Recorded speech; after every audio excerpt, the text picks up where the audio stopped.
বন্ধুরা, আজকে আমি ইলিশ মাছের রেসিপি শেয়ার করব, যেভাবে আমি ইলিশ মাছটা সবসময় রান্না করি। তো এখানে আমি প্যান চুলায় দিয়ে দিলাম তেল দিয়ে আমি দিয়ে দিব পরিমাণ মতো পেঁয়াজ। আমি ইলিশ মাছটা একদম খালি রান্না করব, সেই জন্য একটু পেঁয়াজ বেশি দিয়েছি। আর আমি ইলিশ মাছ যখন খালি রান্না করি তখন কিন্তু আমি এভাবেই করি, কোনো সবজি ছাড়া যখন রান্না করি আমাদের নিজেদের জন্য। সবসময় আমি কিন্তু ইলিশ মাছটা এভাবেই রান্না করি। তো আপনারা আমার রেসিপিটা দেখে যদি আপনারা নিজেরাও রান্না করেন, অনেক টেস্ট লাগবে। তো তারপর দিয়ে দিলাম একটু রসুন পেস্ট। আমি কিন্তু সব মাছের তরকারিতে রসুন ব্যবহার করি। তারপরে সবগুলো মশলা আমি কষিয়ে নিব, রসুন আর পেঁয়াজ সব ভালো করে তেলের মধ্যে কষিয়ে নিব। আর রসুন কিন্তু আমাদের শরীরের জন্য অনেক ভালো, আর রসুন দিলে তরকারি ভালোও লাগে। তারপরে দিয়ে দিলাম হলুদ গুঁড়া, মরিচের গুঁড়া, তারপর দিয়ে দিলাম আমি লবণ পরিমাণ মতো। এখন আমি মশলাগুলোকে আবার কষিয়ে নিব। এখন দিয়ে দেব আমি পানি দিয়ে এখন মশলাটাকে আমি খুব ভালো করে কষিয়ে নেব। আর ইলিশ মাছে যত বেশি মশলা কম দিবেন তত ইলিশ মাছের টেস্ট পাবেন। তারপর দিয়ে দিলাম আমি এখন একটু সরিষা বাটা। আমার কিন্তু সবসময় ডিপ ফ্রিজে সরিষা বাটা থাকে। আমি যখন কোনো মাছ ভুনা করি আমি একটু সরিষা বাটা ইউজ করি। আর ইলিশ মাছে তো করিয়েই সবসময়, তাহলে কিন্তু আলাদা একটা টেস্ট পাওয়া যায়।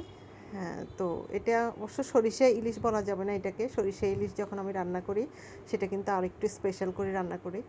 এটা জাস্ট আমি নর্মাল যেভাবে ঘরে রান্না করি সেই রেসিপিটা শেয়ার করছি আপনাদের সাথে। এই যে দেখুন, তারপর আমি মাছগুলো দিয়ে দিয়েছি। এখানে 2টা ইলিশ মাছ। এই মাছগুলো কিন্তু চাঁদপুর থেকে নিয়ে আসছে। তো মাছগুলো অনেক টেস্ট, একদম তাজা মাছ। দেখুন, ছোট মাছ কিন্তু অসাধারণ টেস্ট। মানে আমরা ছোটোবেলায় যে মাছটা খেতাম, আমার বাড়ি আবার চাঁদপুর, আমরা কিন্তু ওখানে অনেক ইলিশ মাছ খেতাম। সেই ইলিশ মাছের টেস্টটাই আমি এই ইলিশ মাছটাতে পেয়েছিলাম। অসাধারণ ইলিশ মাছ, মজা। তো এখন আমি কষিয়ে নিব। কষিয়ে নিয়ে মশলার সাথে মাছগুলোকে একটু কষিয়ে নেব।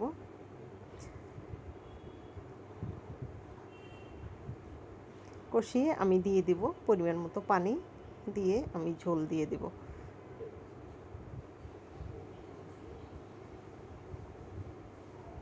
এই যে আমি পানি দিয়ে দিয়েছি। এখন আমি একটু হালকা নেড়ে চেড়ে বাস ঢাকনা দিয়ে দেব।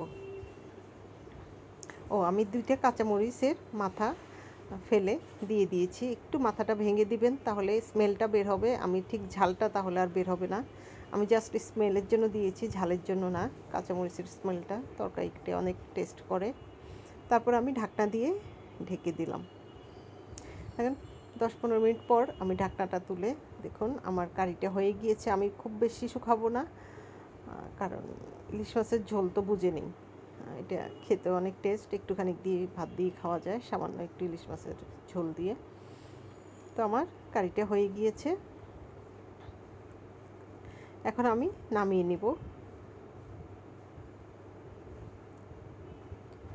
দেখুন কি সুন্দর কালার আসছে। তো আমি এখন একটা পরিষ্কার কড়াইতে মাছটাকে ঢেলে